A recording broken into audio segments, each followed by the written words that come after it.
Good morning, everyone. Glad you are all with us this morning. It's a pleasure to be here and to be with you.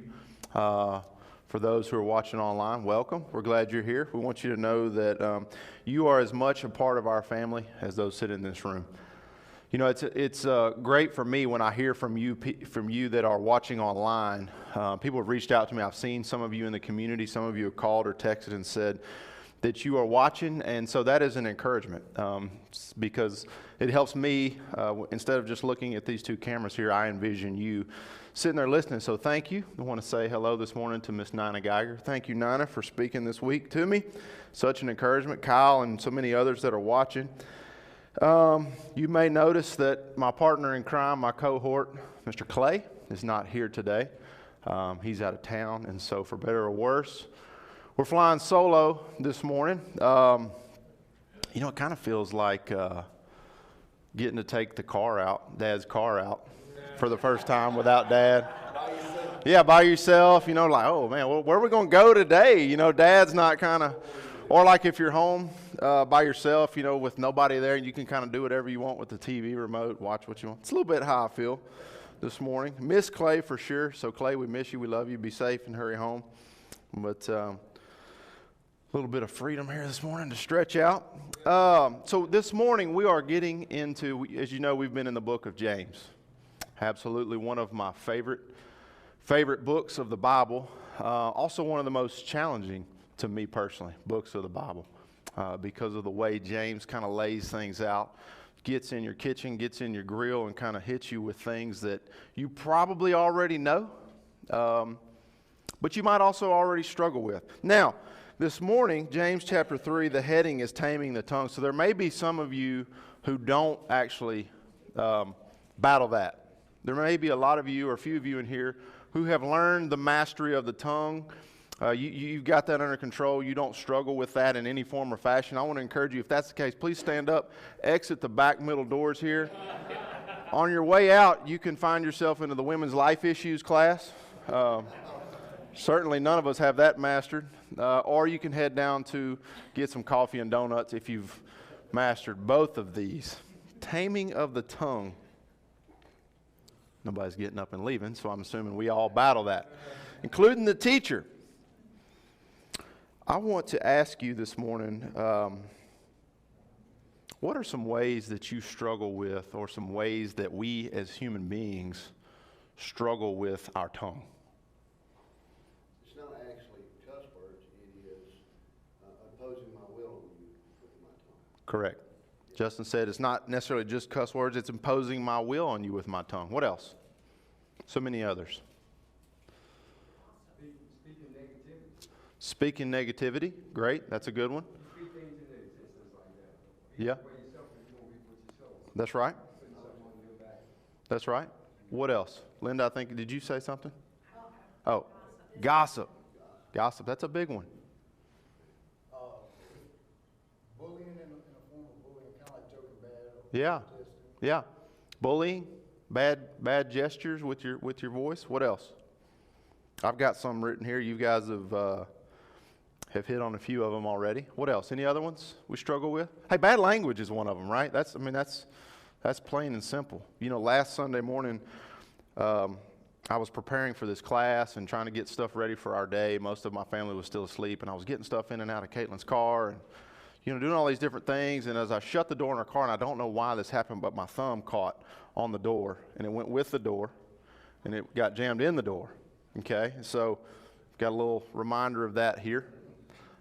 It's hard not to say things when that happens, right? You slam your thumb in the door, instinctively, what wants to come out? You know, things that hurts. That's challenging. So bad words. You know, one thing that I have battled with when it comes to taming the tongue, and something that maybe I didn't even realize about myself, and am now beginning to realize now that I'm in middle-age portion of my life, is the tone of voice. Do we realize that? Because we don't think about tone, and so sometimes I would say things to people and they're like, why are you talking to me like that? And as I'm evaluating and considering the words that I've said, I'm like, well, what is it that I've said that has bothered you or offended you or harmed you? And what do they say? It's not what you said, it's what? How you said it. It's how you said it. In fact, I can tell you less than an hour ago, and I did this kind of on purpose, not for the purposes of this class, but I walked into the room and Caitlin was doing something, trying to get everybody. I said, Caitlin, you've got to remember something. And she looked and she said, what? I said, remember that I love you and that I care about you. She says, I don't like it when you do that. She says, because when you say my name in that tone of voice, I get this bad feeling in my gut that I've forgotten something or that I didn't do something. Tone of voice is so big, right? But it's one of those things that we don't always pay attention to, or we lose track of. Tone of voice can communicate so much about how we feel or what we think. We were playing a flag football game a couple weeks ago, and I'm the coach of the boys' little team, and the referees were kind of gathering up, telling us the rules, and I told one of them, I said, hey, I want you to know something. I said, I'm really working on tone of voice. And so if you detect my tone of voice getting out of line with you, I said, I want to just go ahead and ask you to tell me, hey, coach, tone of voice. And he kind of looked at me and he laughed. And I said, no, I'm serious. I want you to have kind of that, I want to have that rapport with you where you can help me work on that. And he said, tone of voice, I like, that's a big one. Because I'm going to tell every coach that. Work on your tone of voice. Coach your tone of voice. And I did that as much as a reminder to me to manage my tone of voice. Tone of voice is a big one. What else? Anything else you struggle with when it comes to taming the tongue?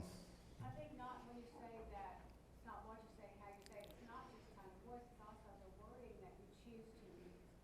Because I remember when my favorite growing up, I would say that to the word. It's not what you say, it's how you say that. Right. But think of the words that you use. I mean, if you're saying, you know, you can say clean up your room 5 different ways. Correct. You know, and you can say it in a way that's not offensive. You can say it in a way that's not glossy. You can say it in a way, you know, there's just other ways.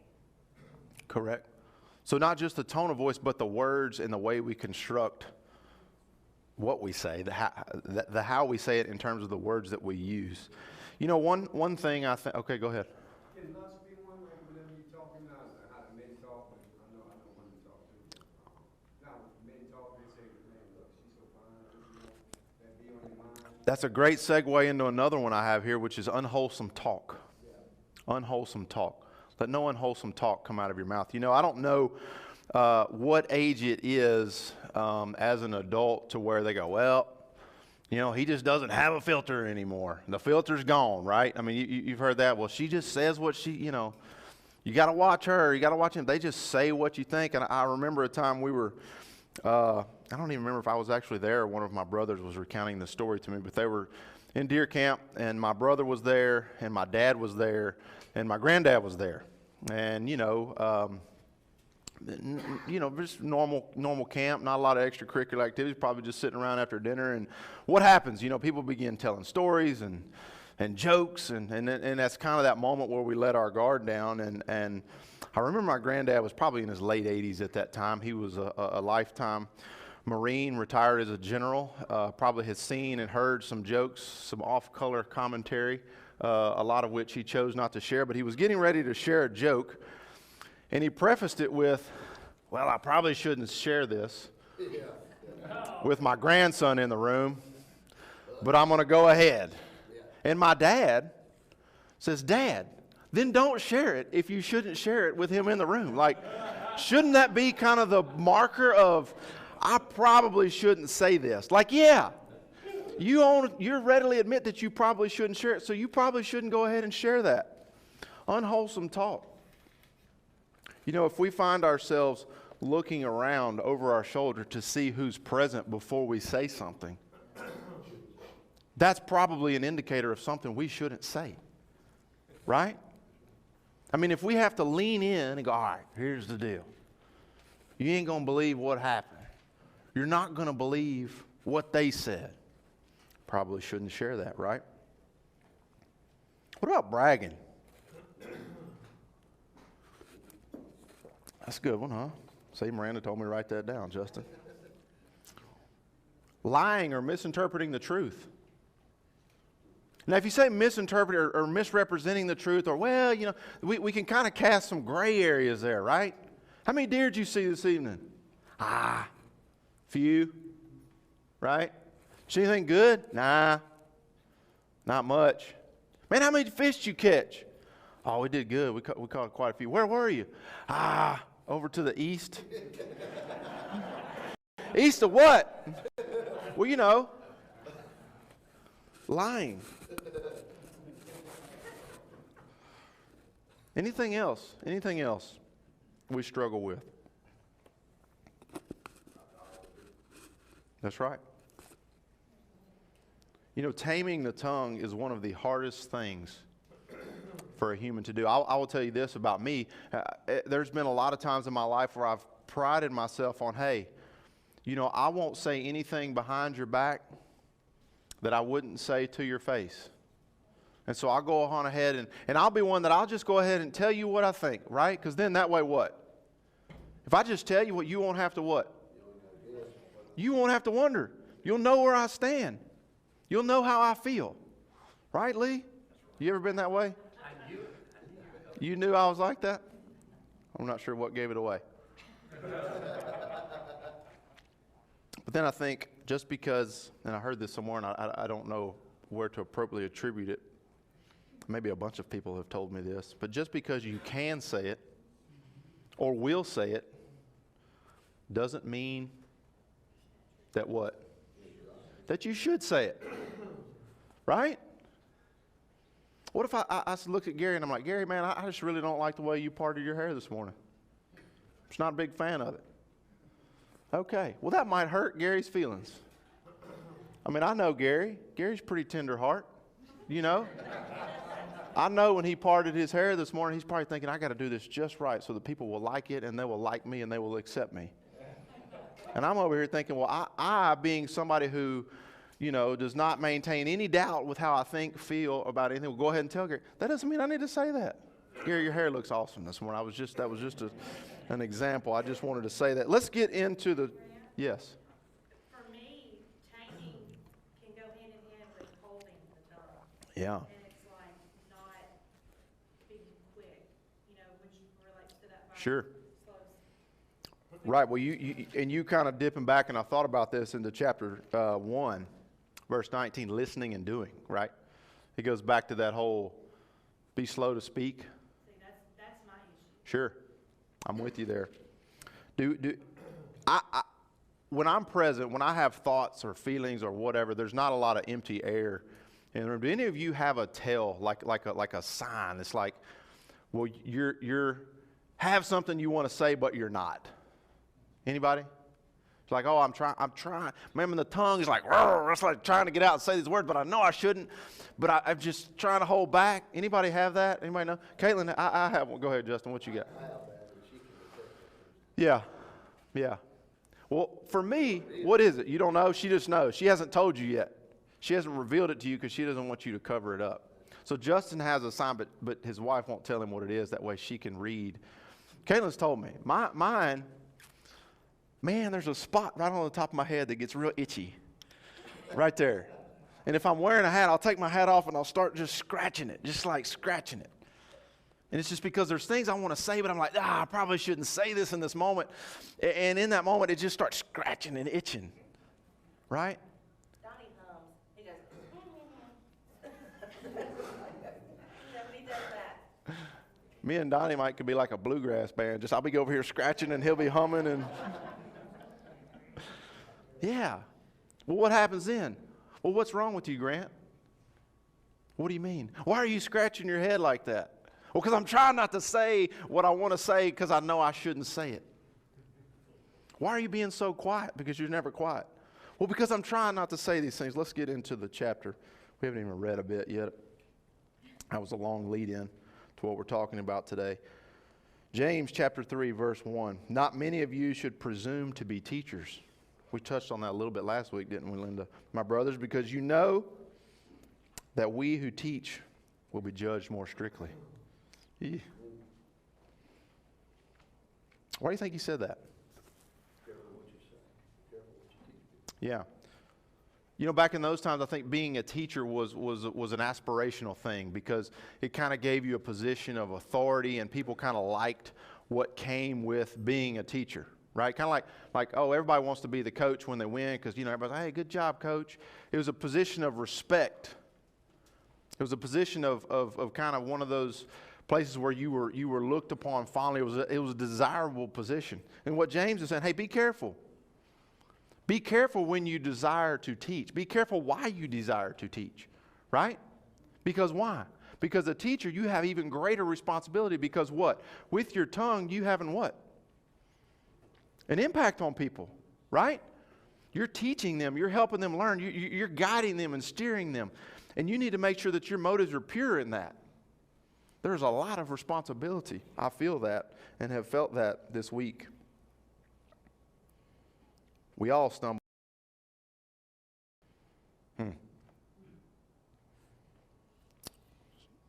Keyed in on this word, perfect. Obviously, none of us in here are perfect, but if you look at the translation for this word, perfect, it means more of a whole and complete. You know, like unbroken or unfractured, right? So it's not like, oh, perfect, or you're without, you know, you don't make a mistake, but just made whole in the life God has designed for you, what Jesus calls us to be, able to keep his whole body in check. Don't caught up in that. Teachers have an even greater responsibility to influence and persuade people with our words or tongues. Verse 3, when we put bits into the mouth of horses to make them obey us, we can turn the whole animal. We got any horse people in here? Anybody grew up with horses or raised horses, Justin? Man, we might be like brothers or something. Nobody, me and Justin, so I can kind of say whatever I want about horses, and y'all really ain't going to be able to check me on it. I can just kind of, remember one time Trent Langhofer was talking about casting sheep, which is like sheep that get, I'm like, Trent, you don't know nothing about casting sheep. Like, just because you read some article, Trent, I hope you're watching. I'll never forget that. I grew up around horses. We always had a couple horses. My dad was kind of a horse man. He was an agricultural man, and that was kind of the way, as I was growing up, we learned different things. We learned how to be responsible. We learned how to take care of things, and I learned a lot about horses. Got tons of horse stories, to be honest with you. Horse stories, not horror stories. Some good, a lot of them bad, right? If you ever spend any time around horses, I mean, horses are big, they're powerful, they're faster than us, they're smarter than some people. And so I remember having these horses, and I learned a lot. And you know, if you want to get a horse in from the pasture to ride a horse, you know, you don't just go chasing that thing down and wrap your arm. I mean, there's a strategy how to get that horse. And I learned this strategy. You know, horses, they recognize what a halter and a lead rope looks like. So if you just get a halter and a lead rope and go out there to put it on, trudging out there, what are they doing? Other way. They're going the other way. You are not going to get them. What I learned is you take that halter and your lead rope and you tuck it in the back of your britches where they can't see it. Get you a couple carrots. Just kind of ease out there. Actually, don't even have to pay them much attention, right? Because what are they? Naturally, they're curious. So they'll ease on over to you. What are you doing over here? I'm not really paying much attention to them. And they'll ease over to you and they'll smell those carrots. And before you know it, you stick your hand out and they're eating out of those carrots. And you take that hand, you just kind of scratch underneath their jaw. You take your hand, you reach underneath their neck and over the top of your head. And before you know it, you're scratching on. Boy, they like that, scratching them. Kind of slip that halter out. There you go. Halter and lead rope. Put it right over their head. Then you can lead them where you need them to go. I remember a story. My sister was really the horseman or horsewoman in our family. She was a pretty good, she was a good barrel racer. She rode all the speed events that a lot of young girls would ride. And so her and my dad, that was kind of their thing. They did a lot of horseback riding together. And me being a good bit older, I was away from college or college age and home for the summer. And in the summertime, I would get a job working, you know, some kind of construction or some sort of manual labor. And then in the afternoons after that, I would go do a workout or whatever that I was required to do for football back then. And I remember one specific summer afternoon, I came home. And we lived down this long road, about a half a mile long straight road, and on the right was a pasture where we kept our horses. And at the end of the road, there was a bend, and right there was our house. And as I pull into the driveway, I see my dad and my sister in the yard. And my dad's holding the horse by the lead rope. He's all sweaty. You can tell she's just finished riding him. They've just finished taking the saddle off. He's fixing to turn him back into the pasture. And as I pull in and get out, pair of workout shorts, tennis shoes, probably no shirt, sweaty, nasty, ready to just go in and take a shower and be done. My dad, kind of in his way, he said, "Hey, Grant, get up over here and get up on this horse. Take him for a little ride." And I said, "Man, I don't want to ride that horse." "Oh, come on, get up here and just, take him for a little." I'm like, so really, just to kind of pacify him, I take the horse. Had just a halter. A halter kind of goes around their head, and a lead rope as you would lead them to and from the pasture. And I'm like, "Man, you don't even have a saddle on this thing?" "Oh, get up on and ride him bareback." Okay, so I jump up on this horse. Old Champ. We'd had Champ for quite a while. I'd spent a good bit of time riding Champ. So I ride away from the house, and I'm riding down kind of between the road that's loosely paved and the fence. The pasture's a grassy area. I trot old Champ down there, We've done this many, many a times. And we ride down about 300 or 400 yards, just enough to kind of make it seem like we did what we were supposed to do. Now, if you have not ridden horses before, you may not know, but a horse is smart enough to know when they're going away from the barn, but they're especially astute at recognizing when they're going back to the barn, okay? And when a horse is going back to the barn, guess what they want to do? They want to go back to the barn because they're tired of having some, big, sweaty, 270-pound guy riding on their bareback. Now, I know this. I know because I've been taught this. Hey, you got to hold the horse back when you head back to the barn because what? They want to run. And if you let them pick up speed, guess what? It gets out away from you. You lose control. Knowing this, I turn Champ around. "Oh, boy. Whoa. Easy." I got no stirrups. Nothing. Just squeezing my legs. I'm like, "Easy, Champ." "Oh, boy." Champ starts into a little trot. Easy, boy. Whoa. No, sir. Champ ain't got no easy right now. He's picking up speed. And he gets into a good lope. And the good lope turns into a gallop. I'm like, whoa. I'm pulling back, and I'm, okay, all of a sudden, I'm evaluating the options before me, right? Well, as we're riding, he's picking up speed. And I'm like, okay. So lots of things going on through my mind here. First of all, he's getting close to the fence, which is a barbed wire fence. Okay? Now, what's between his belly and the barbed wire fence is my bare leg. So I kind of get this leg up right here. I'm like, well, you ain't going to do that. I'm not going to hang my leg in the barbed wire fence. All the while, here he goes. He's getting faster, and here we go. Before you know it, he's in an all-out gallop coming along. And we're about to pull into the yard just like I did a few minutes earlier with my truck. And about that time, I'm considering the options, and I look over and I see my dad and my sister just standing there looking. They're watching. And I can see the look on their face. They're like, "Man, this is better than TV." Well, here we go. Well, down at the end here is a corner, okay? There's a corner. And what we've got in that corner is a little catch pen. So you feed the horses in the little catch pen, and they come in there, and you can kind of close the gate, and you can get your hands on them. Well, the gate's closed to the catch pen. And Champ ain't slowing down. He is going. And as he's going, I'm like, okay, I'm running out of options here. Naturally, you would think, well, just bail off. Okay, well, when a horse is galloping, sliding off the side on the ground is an option. Doesn't seem great, but it's an option. The other thing is, well, maybe he'll ease to a stop, or maybe I can get him under control. Well, the worst case scenario is he keeps on going, and that's what he did. So he's up at breakneck speed, top speed, comes right to the gate. What do you think? Think he ran through it? What did he do? He locks them up. And that is where physics took over.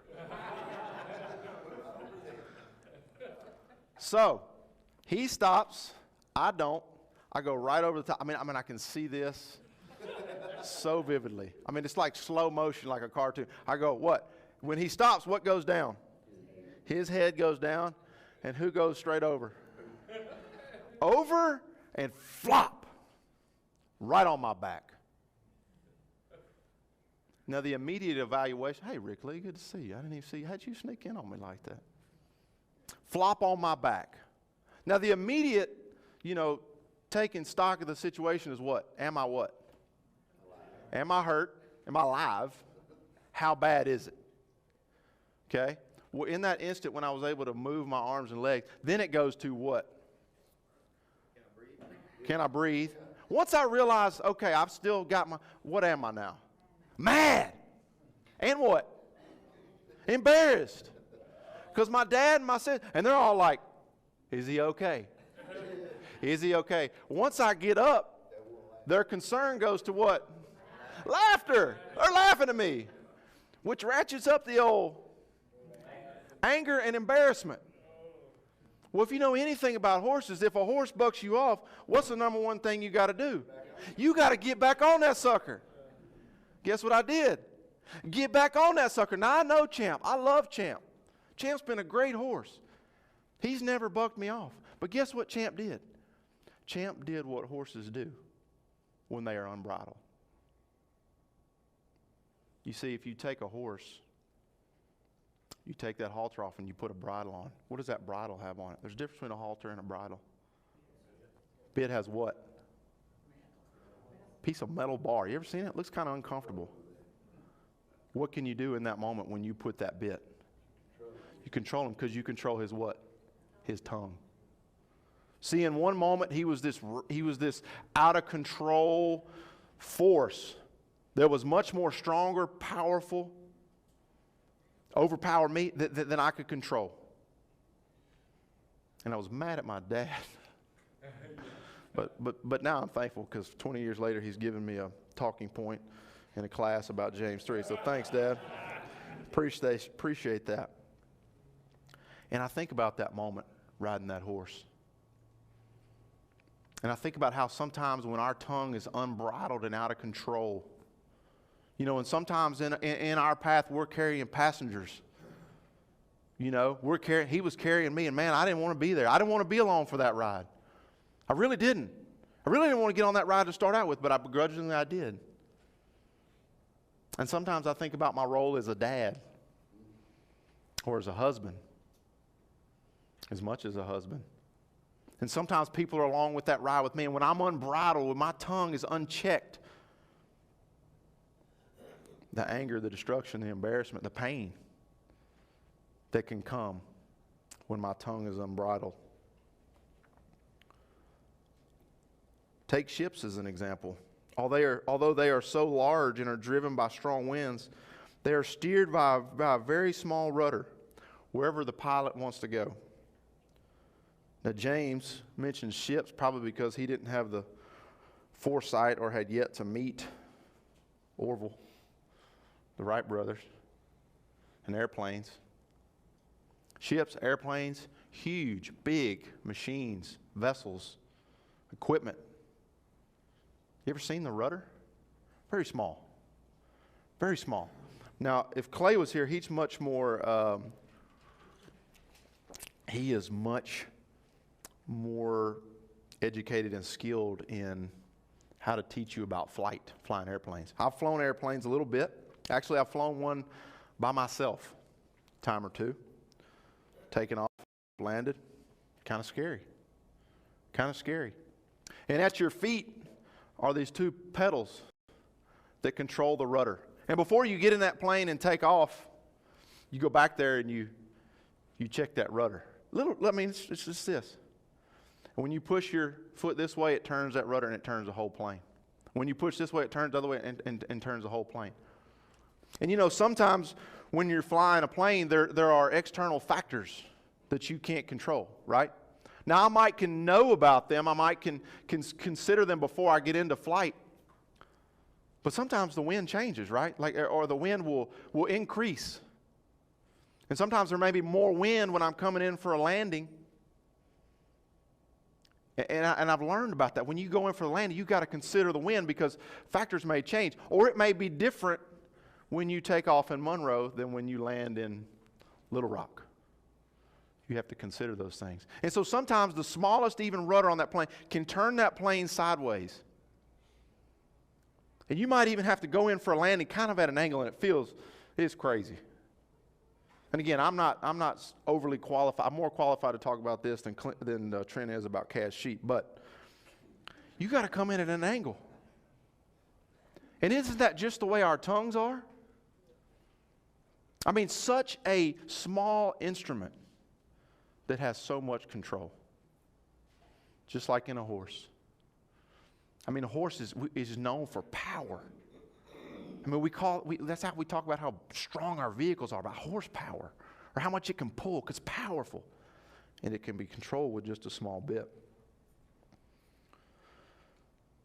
Take ships as an example. Although they are large and are driven by strong winds, they are steered by a very small rudder, wherever the pilot wants to go. Likewise, the tongue is a small part of the body, but it makes great boasts. Consider what a great forest is set on fire by a small spark. The tongue also is a fire, a world of evil among the parts of the body. It corrupts the whole person, sets the whole course of his life on fire, and is itself set on fire by hell. Fire. Ever notice how intriguing fire is? Like, I think for me, fire is one of the most intriguing things in my life. Because if you think about fire, and just a wide range, like in some ways, fire can be the greatest things going. I mean, if you're freezing cold, if you've been out camping, or if you've been, and you get next to a fire, man, it just can provide the life-giving warmth that you need. Right? You ever sit around a campfire? It's so compelling. What do people do? When you're sitting around a campfire, do people just sit there and look at it? Some of them. But you got a lot of people that are doing what? They kicking the fire. They throwing stuff in the fire. They put more logs on the fire. They're burning styrofoam cups that you shouldn't burn. You know what I'm saying? Like, fire is compelling. Fire is compelling. Fires can be very useful. Instead of throwing away all our cereal boxes, we burn them. Right? Kind of decrease our carbon footprint, maybe just a fraction. Does a lot of good things. Heck, we even use fire to manage forests. But what he's talking about here is a forest fire, a spark. Your tongue can be a spark that can set off a raging forest fire, which can be very what? Devastating. Devastating.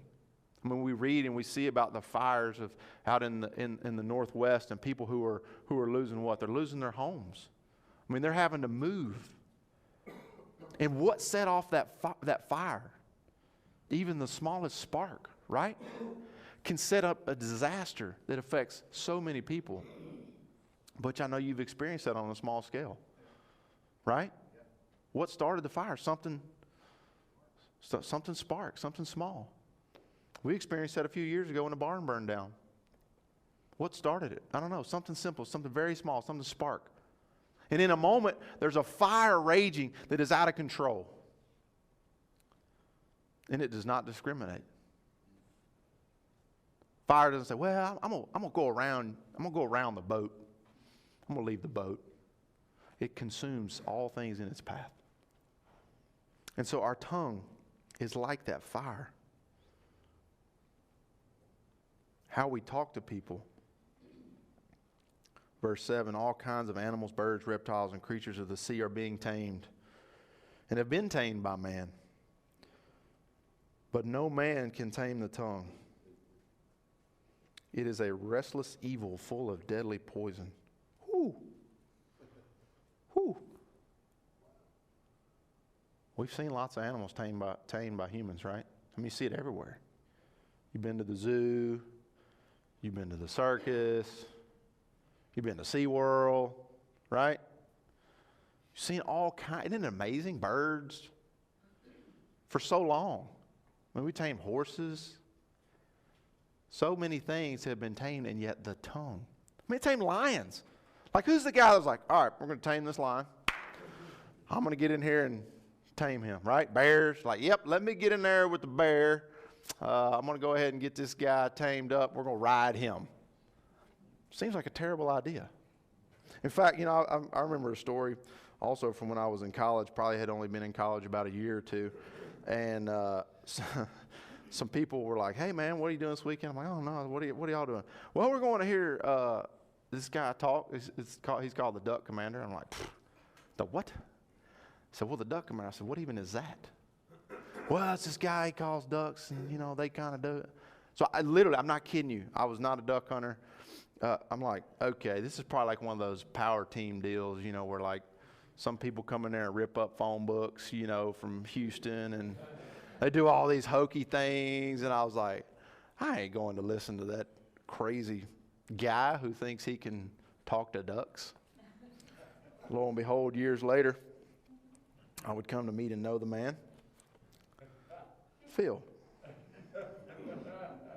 Tamed a lot of ducks to their death. It is a restless evil full of deadly poison. Now here's where we get into some you know, this chapter really is a mirror chapter. Because you get in a mirror and read this one. Man. Go home, do that. Stand in front of your mirror, read a few verses, and then look up. Try that. See how that hits you. With the tongue we praise our Lord and Father, and with it we curse men who have been made in God's likeness. Out of the same mouth come praise and cursing. My brothers, this should not be. Can both fresh water and salt water flow from the same spring? My brothers, can a fig tree bear olives or a grapevine bear figs? Neither can a salt spring produce fresh water. How's that hit you? Anybody? I'm going to pause right here and see if anybody has anything they want to interject here. If you're online, you can send a message and we'll talk about it. Anybody got anything they want to say? Anybody see this? Is this impacting anybody, hitting you where you live at all? Go ahead, Keith. Brand, I had an experience one time at work. Big old truck driver, I love his truck. And everything was GD this, MF that, everything. And I just, Lord, I said, if I speak through me, because I know how to shut this down and close the door between this guy and you. I know the wrong thing to say. So I'm loading this truck and everything. He just keeps on and all that. And finally I get him loaded. I said, friend, I need to apologize to you. I said, it appears that you've got a closer relationship with the Father than I do. Because he said, why is that? I said, well, normally if I got 10 minutes with somebody, I'm going to bring his name up and tell what he's done in my life and everything. You beat me to it, you know. And I said, so I apologize, and I'm gonna try to increase my relationship with him and have a. And that poor old guy, I mean, he is look like a motorcycle man. He raised his shoulder up and shirt up. He's got a picture of Jesus on his cross and started crying and everything and all. And I just thanked him, you know, it's gonna help me to encourage me to have a closer walk with the Lord and everything. Yeah. And he drove off, you know.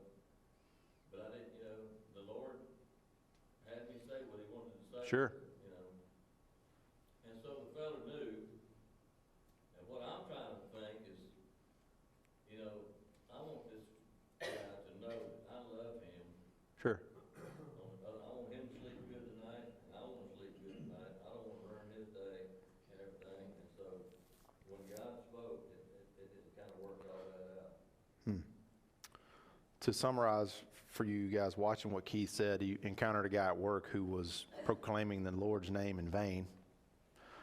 Keith was trying to figure out a way to kind of work through that with him and just told him that he must have a better relationship with the Father than Keith did because he's bringing his name up constantly and only Keith does occasionally. And Keith did a little bit of stereotyping motorcycle riders there, which I won't get into that.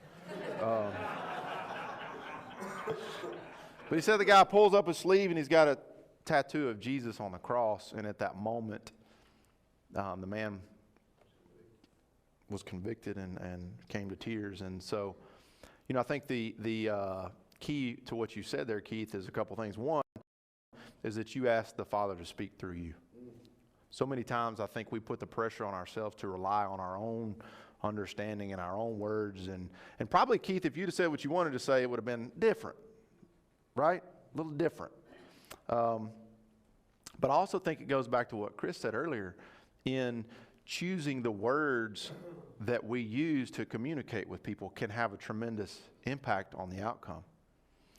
And so thank you for sharing that, Keith. I think about that a lot, and probably even the tone of voice with which you used to communicate with him had a huge impact. Anybody else? Grant, Thank you. I think it's more than the words that you're saying when it says cursing in this verse. Sure. It's about the attitude of your heart in the time. Because you're not going to hear, you probably have never heard me say a curse word, because it's not, I wasn't raised though, it's just not a natural thing for me to say anything that's a curse word. But that doesn't make this verse not apply to me, because your attitude, because I can have a terrible attitude, and then at the same, just an hour after worshiping here, and so I can have the same, an attitude of praise, and then an attitude of cursing. What he's saying, that can't be, you can't have both. Sure. So for me, it's even more about, just like at work, getting mad or getting upset and thinking really bad thoughts about somebody. That's right. Or even saying something negative to my coworker about somebody that came in the door with somebody. Yeah. So for me, that's how I see that. And what Tara's saying is sometimes it's not about the actual words like a curse word, but the attitude with which you say the words that you say, even if they're common words we would use in everyday language. And I think that, at the risk of really fast forwarding through the end of this chapter, which is talking about genuine wisdom, which I would not proclaim to have very much of, but I want to read, and I think that's what it's talking about. A couple verses earlier was saying salt water and fresh water can't come out of the same well. So what's coming out of your well? I mean, and what's coming from here? Because really what comes out of here is what's from the heart, right? Like that's where that comes from. And sometimes I have to catch myself and go, Grant, wow, where is your heart? Like, why are you saying these things? Why are you frustrated? Are you really frustrated because, Texas was winning by 21 points over Oklahoma, 28-7, and then they lost on the last play? Does that frustrate you? Yes, it really does. Should it very much? No. I mean, the upside is at least we're not LSU and losing every game. And so I think about that. Oh, we just dug on in. Oh, hey. Genuine wisdom. Don't talk about football in Bible class. I want to spend a little more time. I don't want to just breeze through that. We are up against our hard stop this morning. I want to say thank you for being here. I want to say thank you to those watching online. If you have any questions or things you want to talk about or disagree with, or you want some more horse stories, let me know. So thank you all for being here. Let's pray, and then we will be dismissed. Dear Lord, thank you for this day. Lord, we just thank you so much for your words, and we thank you for this chapter in this book of James, that we can learn about our tongues and learn about how we are as human beings and how we can control that. Father, I pray that our tongues be bridled, Lord, and that we say things that are uplifting and peaceful, and that we reflect Jesus in all that we do. Lord, I pray for everyone here this morning that we go out and just be shining lights for you. Thank you so much. In your Son's name we pray. Amen. Amen.